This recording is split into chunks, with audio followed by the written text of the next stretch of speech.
მოგესალმებით. ჩვენი გადაცემა ეთერშია. დროში მოგზაურობა კი ჰქვია ამ გადაცემას, მაგრამ მე ვფიქრობ დღევანდელ ეპიზოდში არა მხოლოდ დროში, არამედ ხმელეთის ნაწილსაც გავცდებით და წყალქვეშა სამყაროში ვიმოგზაურებთ, იმიტომ რომ ქალთევზა და ქალთევზობა არის ჩვენი მთავარი თემა. სანამ გეტყვით თუ რატომ და სანამ წარმოვადგეთ ჩვენ სტუმარს, მანამდე მცირე შესავალს გავაკეთებ ამ რეალური, არარეალური, მითოსური არსების შესახებ, რომლის პირველი თქმულებები სხვათა შორის ჩვენს წელთაღრიცხვამდე 1000 წლით თარიღდება და ეს არის ასურეთი. ქალღმერთი ასტარტა, გახლდათ ასურეთის დედოფლის სემირამიდას დედა იყო, რომელსაც მოკვდავი მწყემსი შეუყვარდა. თუმცა ურთიერთობისას უცაბედად შემოაკვდა და დარცხვენილმა ასტარტამ წყალში ჩასშვება და თევზად გადაქცევა გადაწყვიტა. მაგრამ მოხდა ესეთი რამ. წყალმა საწადელი ბოლომდე მას არ შეუსრულა და წელზევით ის დარჩა როგორც ქალი. წელს ქვემოთ კი იყო ფარფლიანი თევზი და საერთო ჯამში სწორედ ესეთი არსება არის ქალთევზა, ნახევრად ქალი, ნახევრად თევზი.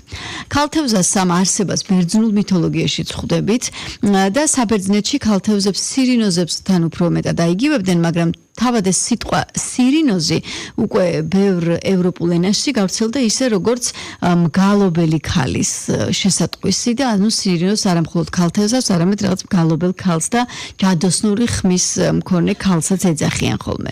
მაგრამ საინტერესო რა არის, რომ როგორ დამკვიდრდა მითოლოგიაში თუ შემდეგ ზღაპრებში რა არის ქალთევზების არსების და ცხოვრების მთავარი შინაარსი, ასე ვთქვათ.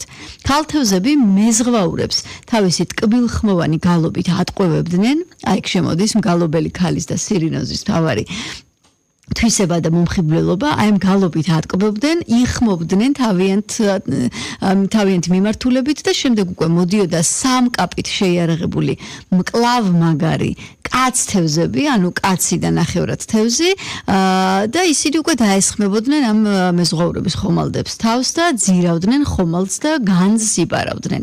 ასე ვითარდება შინაარსი იმ სხვა ზღაპრებისა და იმ მითოსური ჩანაწერებისა, რაც ქალთევზების სამყაროზე მოგვითხრობს. და ქალთევზებს ადამიანთან ურთიერთობა ძალიან ენატრებოდათ, რადგან ისინი ნახევრად ადამიანები იყვნენ, თუმცა წყალში ცხოვრობდნენ და ავიწყდებოდათ, რომ ადამიანს წყალში სუნთქვა სინამდვილეში არ შეუძლია.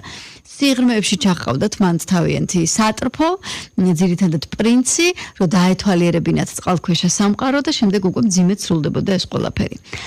სხვადასხვა კულტურებს რომ გადავხედოთ, გერმანული კულტურაც უკავშირდება ქალთევზას და გერმანულ კულტურაში ქალთევზას უნდინა ჰქვია და ძირითად შემთხვევაში მას კუდი არ აქვს, არის უფრო მეტად ლამაზი და ხქერათმიანი წარმომავლობის და უნდინას გერმანულ კულტურაში უფრო მეტად მდინარის წყლებში ვხვდებით. მე აქ კინო სამყარო რო არ გაურიო ისე როგორ იქნება და გეტყვით რომ არის ერთი არაჩვეულებრივი ფილმი სახელწოდებით უნდინე, რომელიც თანამედროვე გერმანელი რეჟისორის კრისტიან პეტცოლდის ავტორობით არის გადაღებული. ჩემთვის ერთ-ერთი ყველაზე საყვარელი ფილმია და გირჩევთ რომ ნახოთ. ძალიან საინტერესო დეტალი არის პოლონეთთან დაკავშირებით. არსებობს ვარშავის ქალთევზა. ქალთევზა, ანუ სირენკა ჰქვია ვარშავის შემთხვევაში და ეს არის მთელი ქალაქის სიმბოლო. მე-14 საუკუნიდან გერბზეც კი არის გამოსახული ეს ქალთევზა. და ყველაზე დიდი პოპულარობა ქალთევზას როგორც არსებას ჰანს კრისტიან ანდერსენმა მისცა თავისი ზღაპრით პატარა ქალთევზა, რომელიც 1989 წელს გამოვიდა უკვე დისნეის ანიმაციით და ეს გახდა ბავშვებისთვის და პრინციპში არა მხოლოდ ბავშვებისთვის ერთ-ერთი ყველაზე საყვარელი ანიმაცია. რამდენიმე წლის წინ, 3 წლის წინ 2023-ში დისნეიმ ამ შესახებ ფილმიც გადაიღო, რომელსაც ცალკე კრიტიკის ქარცეცხლი მოჰყვა და ახლა ამ საკითხს ვერ განვავრცობთ, არ გვაქვს საერთო დრო, მაგრამ საერთო ჯამში თუ დაისმება შეკითხვა, რომ ვინ არის მსოფლიოში ყველაზე ცნობილი ქალთევზა, პასუხი იქნება სწორედ დისნეიდან და ანდერსენის ზღაპრიდან გამომდინარე, ეს არის პრინცესა არიელი. ეს შესავალს და მითოლოგიას და ზღაპრებსაც შეეხება. და თუ შეისმება შეკითხვა, ვინ არის საქართველოში ყველაზე ცნობილი და პირველი ქართველი პროფესიონალი ქალთევზა, ამაზე არის პასუხი თეონა გაჩეჩილაძე, რომელიც არის დღეს ჩვენი სტუმარი. თეონა, მოგესალმებით. გამარჯობა. სერტიფიცირებული ქალთევზობა, ეს არის თქვენი ოფიციალური სტატუსი და მოდი დავიწყოთ მთელი ისტორია, საიდან დაიწყო ეს ყველაფერი და როგორ მიხვედით იქამდე, რომ დღეს სწორედ ამ სტატუსით ხართ ჩვენი გადაცემის გადაცემის სტუმარი და მადლობა სტუმრობისთვის. პირიქით მადლობა მოწვევისთვის. ეს ყველაფერი ძალიან შემთხვევით დაიწყო 25 წლის ასაკში, როდესაც ხერხემლის პრობლემის გამო ექიმმა მირჩია, რომ დამეწყო ცურვა. ცურვის დაწყებასთან ერთად, მალევე აღმოვაჩინა, რომ ძალიან მომწონდა ცურვა, 4-ვე ცურვის ტრადიციული სტილი მალევე შევისწავლე და დავიწყე სხვადასხვა აღჭურვილობის შეძენა. საერთოდ არ იცოდით მანამდე ცურვა? საერთოდ არ ვიცოდი ცურვა, ძალიან არასპორტული ადამიანი ვიყავი 25 წლის ასაკამდე. სხვა პროფესიით, სხვა იურისტი გახლავართ, ზირთადად მუშაობდი ოფისში, არანაირი შეხება არ მქონია სპორტთან და მით უმეტეს წყალთან. და აი ეს ცურვა ესე შეგიყვარდათ, ესე მოგეწონათ, მიხვდით რომ ეს წყალი რაც თქვენი სტიქია, ესე შეიძლება თქვა. აღთოვანებული დავჭი პირველივე ცურვის გაკვეთილის შემდეგ.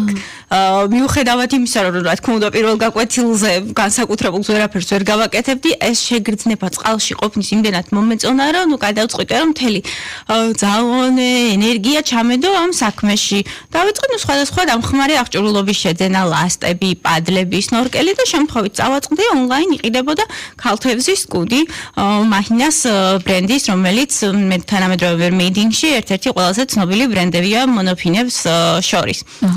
შევიძინე ეს ქალთევზის კუდი, ერთი წამი აქ პაზო გაქვს. აი რატო შეიძინეთ? თქვათ ადამიანი დადის ცურვაზე, კი ბატონო, კარგად ცურავს და აუში დადის. ეს კუდი აი რატო შეიძინეთ? თუ რაღაცა თქვათ, ქვეცნობიერად არ იყო თქვენში ეს ინტერესი, რომ ეს მოხდებოდა.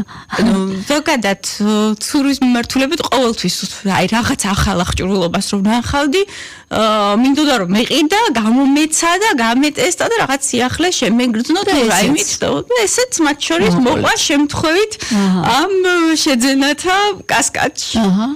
და როდესაც ჩამოვიდა, მოვიგე საქართველოში არ იყიდებოდა მაშინ არანაირი ახლაც ხარისხიანი ნაკლებად არის ხელმისაწვდომი, მაგრამ თანდათან შემოაქვთ როგორც ნახე ბაზარზე. გამოვიწერე, ჩამოვიდა და ჩავედი ამ ქალთევზით კუდით წყალში აუზზე. აუზზე თბილისში. აუზზე კი თბილისში, სადაც ვისწავლე ცურვა საცურაოს ტონუსში. და იცი რა მაინტერესებს ამ პრინციპით ცურვას ხო სხვანაირი მოძრაობები ჭირდება, სხვა არის ჩვეულებრივი. რა თქმა უნდა, სხვანაირი მოძრაობები ჭირდება.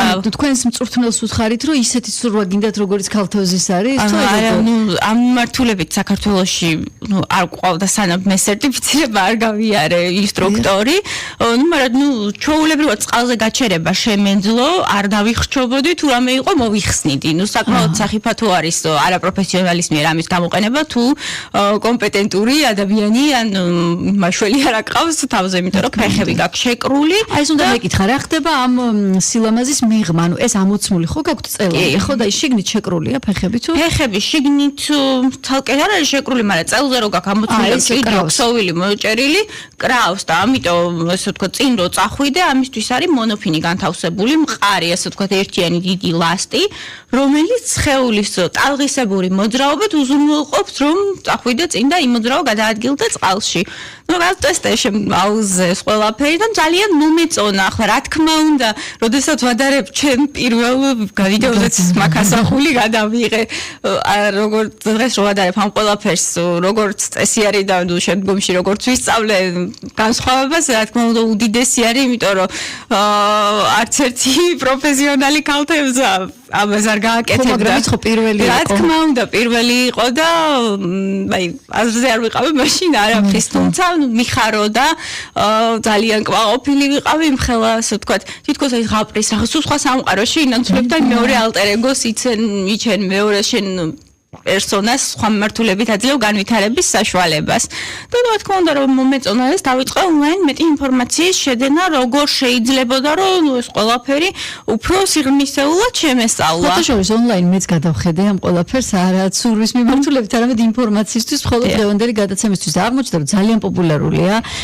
ჩინეთში გამართულა ქალთევზების წყალქვეშა შოუ, ასევე არსებობს საერთაშორისო კონკურსიც, დიდი ესეთი აკვარიუმი, ესეთი გამჭვირვალე აუზებია და ჟიური და აქ ქალთევზები ჩადიან, სურავენ და მოკლედ აღმოჩნდა რომ სოფლიოში ძალიან ბევრ გოგონას აინტერესებს ეს მიმართულება. არა მარტო სოფლიოში წერო დავდე ვიდეოები, TikTok-ზე, Facebook-ზე ძალიან ბევრი მსურველი გამოჩნდა და თან აუზზე სადაც მიმაქხომე და მეცადინეობდა ვარჯიშობ და საქართველოში დაბრუნების შემდეგ, აი ყოველთვის ძალიან დაინტერესებულები და ხნელა ვამზადებ ამ ყველაფერს და ინსტრუქტორის სტატუსი მაქვს ქალთევზათა საერთაშორისო ფედერაციის მიერ მონიჭებული და შემიძლია რომ მოვამზადო Mermaid Discovery შავერიდან, ანუ საწყისის შესავალი ქალთევზობიდან, master mermaid-ი, ანუ master ქალთევზის საფრთხით ყველა საფეხური.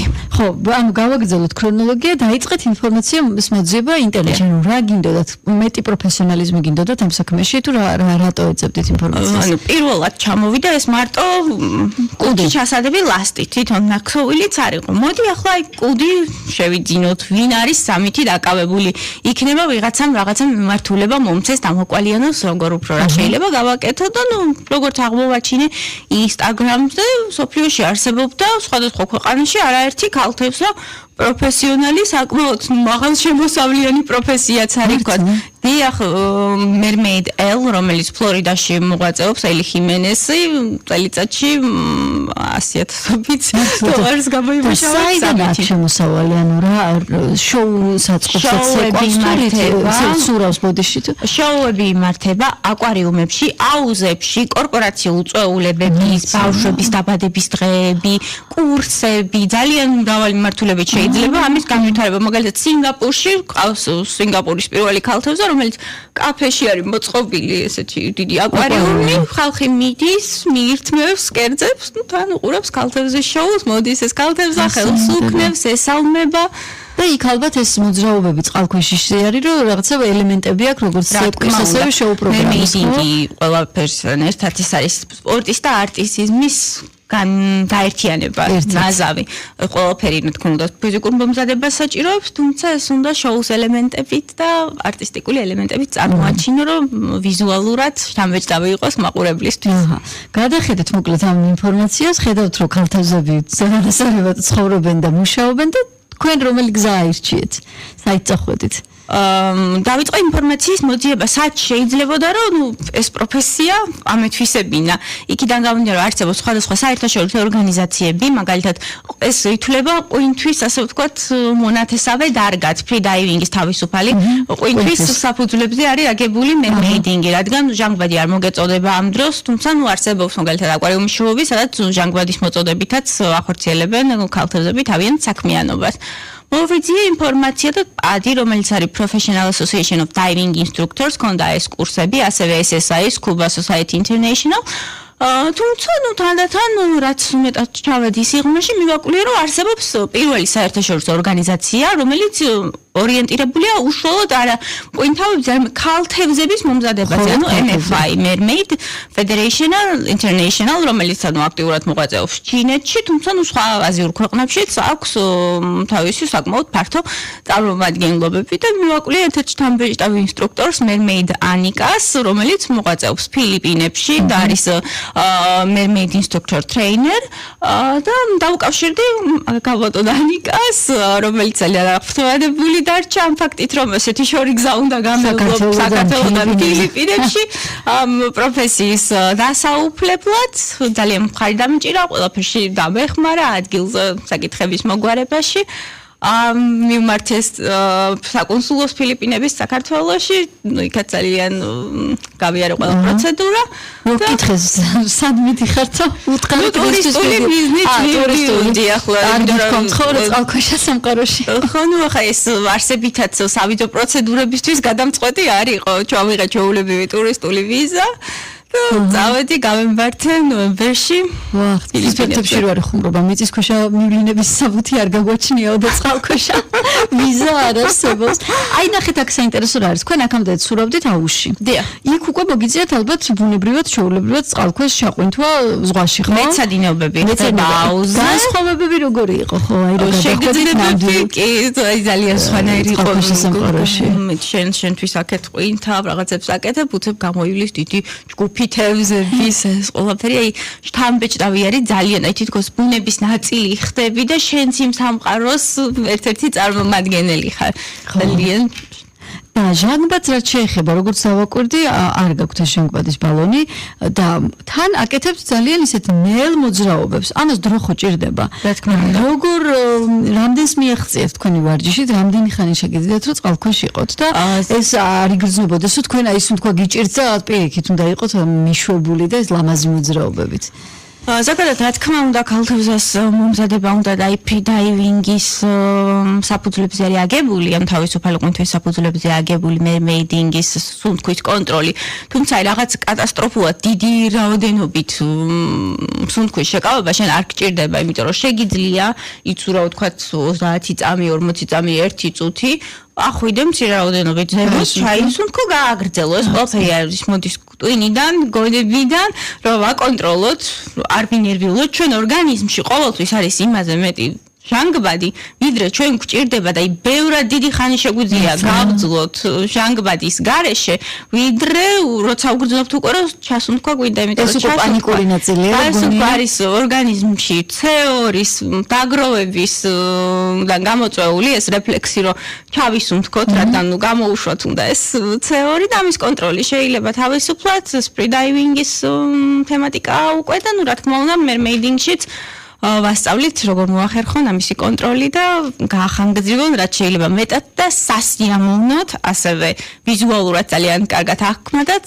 ეს ყველაფერი და მივიღოთ შესანიშნავი შოუ როგორც თავად ქალთევზისთვის ასევე მაყურებლებისთვის. რამდენი ხანი დაგჭირდათ რომ მისულიყავით ამ დონემდე სერტიფიკატი აგიღოთ და ეს ყველაფერი რამდენი ხანი დაჭირდა? ზოგადად ფილიპინებზე რომ წავედი მე უკვე საკმაოდ მომზადებული ვიყავი ამ თემატიკაზე, იმიტომ რომ ერთი წელიწადი თითქმის YouTube ვიდეოების გამოყენებით რაღაცა თქოთ სხვა ინსტრუქტორების აუზე მეცადინეობდი ჩემით, ნახულობდი ვიდეოებს სხვადასხვა ინსტრუქტორები რამებს ათავსებდნენ ინტერნეტში და რაღაც ბაზისი უკვე მქონდა მყარი და შემდგომ დაახლოებით 20 დღე დავყავი ფილიპინებზე და აი დილის 9 საათზე რომ ვიწყებდით მეცადინეობას, ნუ უნდა მალე მოგვესწრო ყველაფერი, დაგვესრულებინა ჩქარა რომ ასე ვთქვათ, ჩემ გრაფიკს არ გავცდენილიყავით და დილის 9 საათიდან 1 საათი ვისვენებდით 5 საათამდე.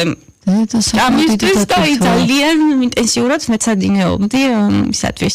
მაგრამ ეს იყო სიამოვნებაც, რა თქმა უნდა. ხონდათ ეს განცდა, რომ აი იქ ვარ, რაც ამდენ ხანს მინდოდა და ის ზუსტად იქ ვარ, სადაც საჭიროა. ზუსტად რომ ნახე, რომ ძალიან ბევრი იქ ქალთევზობა ძალიან ჩვეულებრივი მოვლენა აქ უკვე ყველა ადამიანს, მაგრამ აი ამდენი ადამიანი კუჩი ჩაცმული იქ ცენტრი, სადაც მეცადინეობდი, ნუ ზუსტად ეს დაივინგზე და ქალთევზობაზე იყო ორიენტირებული და ყოველდღე ძალიან დიდი რაოდენობით სხვა ქალთევზები მოდიან, ვუზიარებთ ერთმანეთს, გამოცდილებას, ვისმენ და ის სხვადასხვა ისტორიებს და ძალიან აღფრთოვანებული დავრჩი ამ ყველაფრით, რომ საერთო ინტერესების მქონე ამდენი ადამიანი აღმოვაჩინე ერთად. როგორც თევზები ცურავენ, ასე გუნდათ, ხო? ერთიანად ასე იყავით ქალთევზები, კუდები აუზში ერთად? აუზში და რა თქმა უნდა, სხვაში გადავიდეთ ვიდეოც მაგ განთავსებული სოციალურ ქსელებში 4 ქალთევზა მაგალითად ერთად როგორც ცურა და ნუ 3 ქალთევზა და 1 კაცთევზა. ახლა უკვე დიზაინზეც ფიქრობთ ხო რა ფერის კუდი რომელი ჯობია რომელი. აი როგორც კაბას არჩევს გოგონა, ისე არჩევთ მაგალითად თქმა უნდა, აი ფერების მიხედვით ჩემთვის აი წყალქვეშ წითელი არის ყვარელი ფერი მიუხედავად იმისა რომ ხმელეთზე ნომერ მეორე ფერია ჩემთვის წყალში წითელი არის იდეალური და ეს წითელი ქალთევზა მყავს ჩემ მერსონად ანუ მერმეიდ პერსონად არჩეული და ძირითადად წითელზე ვარ ორიენტირებული თუმცა სხვა ფერის კუდებიც არის ჩემ კოლექციაში და კიდევ ვაპირებ გავზარდო ნელ-ნელა. მას შემდეგ რაც დაბრუნდით და თქვენზე მომზადდა რეპორტაჟები და ახლაც ჩვენი გადაცემის სტუმარიც ხართ საკმაოდ აიწია თქვენი პოპულარობის დონე.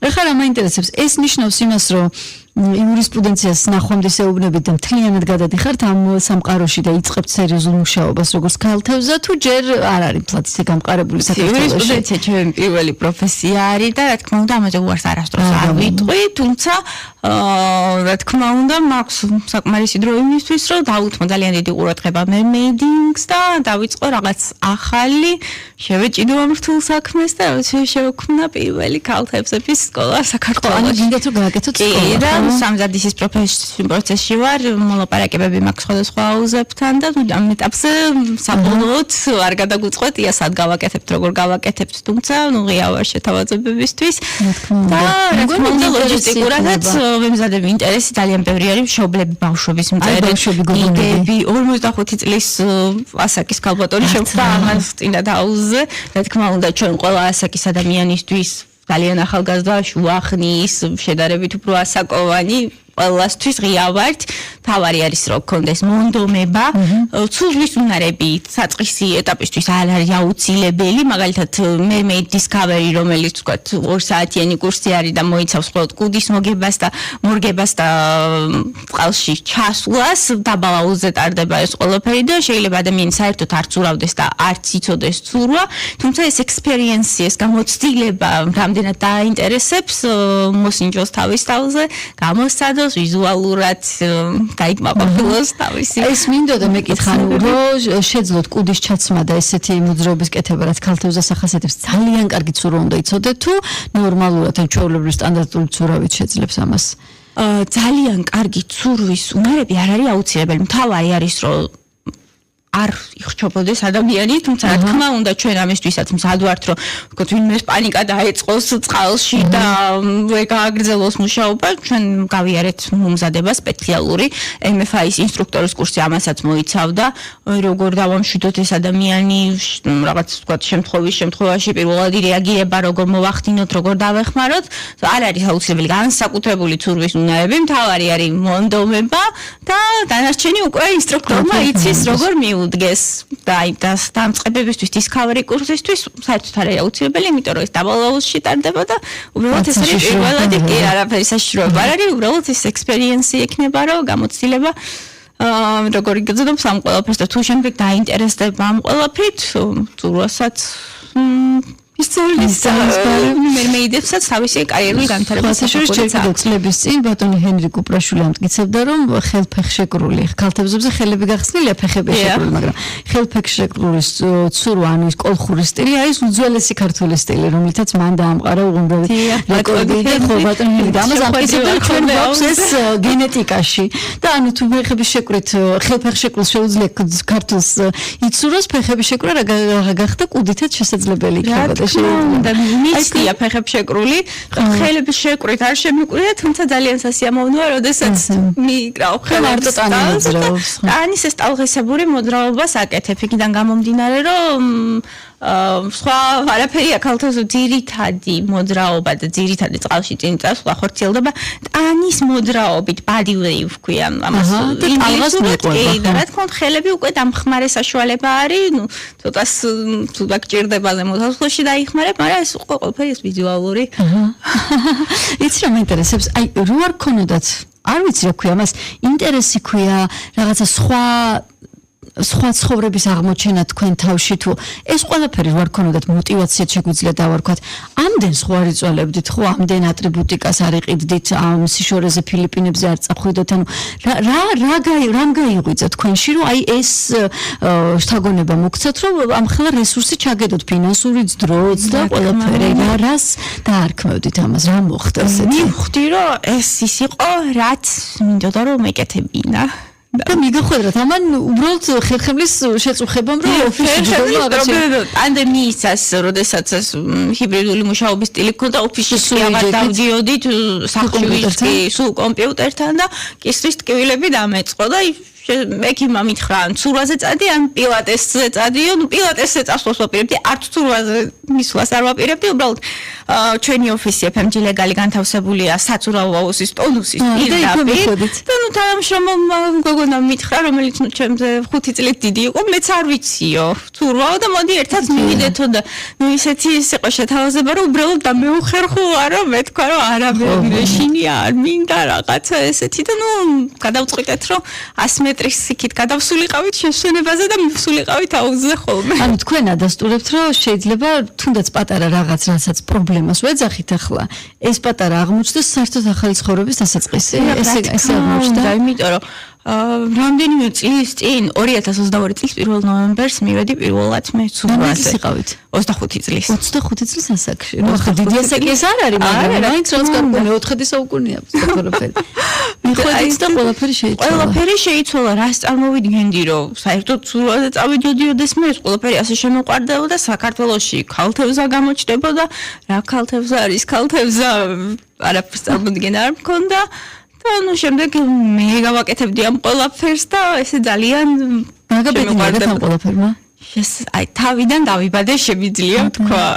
აი ბედნიერესი ვიყავი ამ ყველაფრით და ახლა ვარ და კიდე ძალიან ბევრი გეგმა მაქვს რომ არა მარტო ჩემთვის, არამედ სხვებისთვის რომ სხვებსაც დავეხმარო რომ გაიარონ ეს გზა და საკუთარი თავი ეზიარონ ამ განცდას და ახალი მიმართულებით აღმოაჩინონ საკუთარი თავი. ძალიან დიდ წარმატებას გისურვებთ, აი არაჩვეულებრივი მაგალითი ვნახეთ მართლა როგორ შეიძლება ადამიანმა სხვა ცხოვრება დაიწყოს, იგრძნოს ეს ბედნიერება და გისურვებთ რომ შეძლოთ გაუზიაროთ სხვებსაც და თქვენი გეგმები შესრულდეს. სკოლა პატარა ქალთევზების აღზრდა თუ სხვა და სხვა. უგუნესი მადლობა სტუმრობისთვის. თეონა გაჩიჩილაძე ერთის მხრივ და პირველი ქართველი პროფესიონალი ქალთევზა მეორეს მხრივ, აი ასეთი ადამიანი იყო ჩვენი სტუდიის სტუმარი. ამ გადაცემის გამეორებას მოისმენთ ასევე რადიო იმედის ეთერში საერთო ჯამში ორჯერ გავა ეს გადაცემა და ორჯერ და 100ჯერ და 10ჯერ გისურვებთ წარმატებას და თქვენი მიზნების შესრულებას. მადლობა დროში მოგზაურობა. დღესდღეობით ამით დასრულებულია. შევხვდებით ერთ კვირაში ახალ სტუმართან და ახალ საინტერესო თავგადასავალთან ერთად. მადლობა ყურადღებისთვის.